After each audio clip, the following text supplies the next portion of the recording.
human rights and disappearing and Balochistan by the Pakistan government, Pakistan forces, Pakistan army. Balochistan is under the control of Pakistan military and has become a battlefield. Unlike most war zones, this region is inaccessible for both Pakistani and foreign journalists. And the stories of oppressed Baloch people is now in any way to be shared by the world.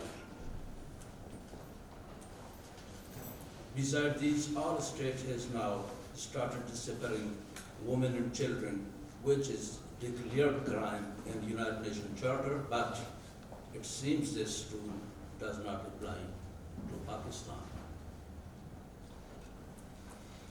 Our tenant country will use its all devices to rule, occupy lands, suppress languages, distort culture, and eliminates all those minds and ideas who think differently. Pakistani forces are deprived of conscience, dispossessed of morality, and have no value for human life. They have vanished many people, men and women, treating them inhumanly. Balochistan seems to be a land of missing persons, where people are disappeared for no reason and violence. Persons go missing for years and we do not even know if they are alive or have been killed and buried in mass graves. Balochistan is going through a war and the state has failed to weaken the will of the political activists and the people as a whole. Therefore, Pakistani state has initiated a policy of targeting the women and family members, which is an act of collective punishment. And collective punishment is against the United Nations law.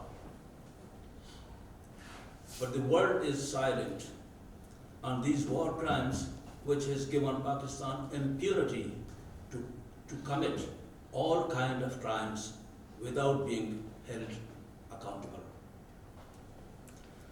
Thousands of people have gone missing from the region since early 2000, and hundreds of those who have disappeared are often found their dead body later on roadside or in a ravine.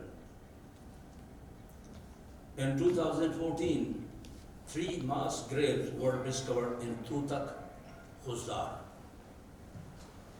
containing more than 100 bodies. Another mass grave was discovered in July 2018 in Panjgur. Some bodies in those mass graves bore signs of torture. On 8th of January 2019, 10 bodies that were decomposed beyond recognition were brought for burial by the Eddi Foundation to a graveyard in Dasht area. These bodies were buried without DNA analysis, despite the fact that the Pakistani courts have ordered DNA analysis of all beyond recognition bodies. During March 2019, 60 people were forcibly disappeared by security forces, 15 were shot dead, and 17 unidentified bodies were discovered. The abduction include women and children, particularly those who are related to campaigners and political activists. These people are often taken from their home by the military and kept in isolation for weeks, sometimes even more. They are then moved illegal detention centers run and managed by the military. A well-known Baloch writer and author of 5 books, Mr. Nazar Muhammad, was abducted by security forces on 5th March 2019. He is a servant sergeant in the Royal Oman Army in Sultanate of Oman. And he was coming for a vacation to visit his family. His whereabouts are still unknown.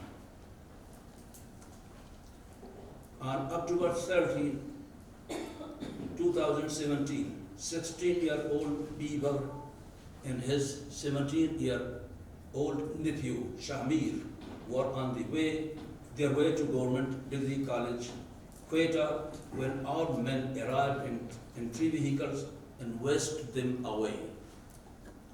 Both teenagers were first-year students at Government College, Quetta. The same day, 18-year-old cousin, their cousin, Samiullah, who worked as a security guard at the Geo News Channel office, was also picked up by men of security forces from outside his workplace. The staff there allegedly forced to delete CCTV footage of his abduction. Their relatives later went to Quetta Press Club to record their protest, but no print or electronic media outlet was willing to give them coverage. Shamir's father, Muhammad Anwar, a government school teacher, was also abducted 2 years ago, but was released after 1 month. Fareed Shahwani, a Quetta-based human rights activist, says the abduction of young Baloch men by security forces has gained a new momentum. The actual number of disappearances might be much higher than known because families are often too scared to report them. They generally believe that if they disclose the disappearances, they will either never hear of their missing relatives again or will find their dead bodies dumped somewhere. Zarjan Atta, a mother of missing young men, traveled several kilometers on bumpy road from remote village of Balochistan to reach Karachi. Her 23-year-old son, Nawaz Atta, a student at Karachi University, has gone missing.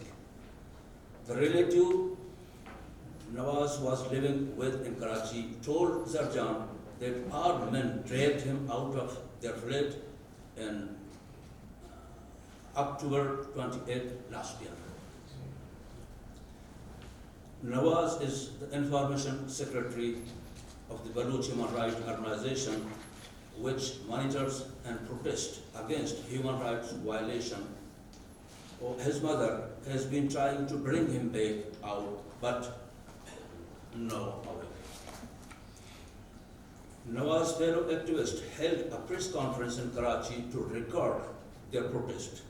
They demanded that he be produced in a court if he was guilty. 21-year-old Saghir Baloch, a second-year student of political science at Karachi University, was also picked by security forces on November 20, 2017. He went to the university to sit for an examination when he was picked up. One of Saghir's friends says they took him away and then returned moments later to take his bag and laptop. They also snatched 4 mobile phones from his friends. These are a few instances in enforced disappearances. On October 16, 2017, Pakistan became one of 15 states elected as member of the United Nations Human Rights Council. In its election pledge, Pakistan resolved to uphold, promote and safeguard human rights and fundamental freedom for all. Yet, incidents of enforced disturbances continue unabated back home, and mostly with involvement of the state-owned institutions. Protest campaign and call for local justice and international support has had little effect. Women and children set up a protest camp in front of Press Club and capital city of Balochistan in 2009 and have maintained their vision even today. 72-year-old Mama Qadir, who was supposed to be here in this session today, but he was perhaps denied entry visa. Mama Qadir made history by breaking the 84-year-old record of Mahatma Gandhi. Mahatma Gandhi marched 390 kilometers on foot from Ahmedabad to Dundee against the British government. But Mama Qadir started his march, foot march, from Quetta, Balochistan to Islamabad and covered 2,000 kilometers with children and women.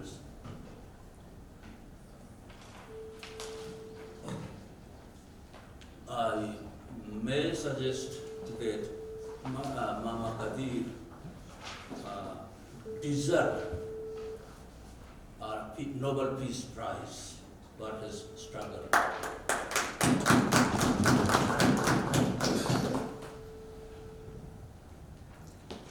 In conclusion of my address, I wish success in your deliberations and thought-provoking discussions. I believe there is an urgent need of aggressive action to prevent future disaster for the most vulnerable people of Baloch.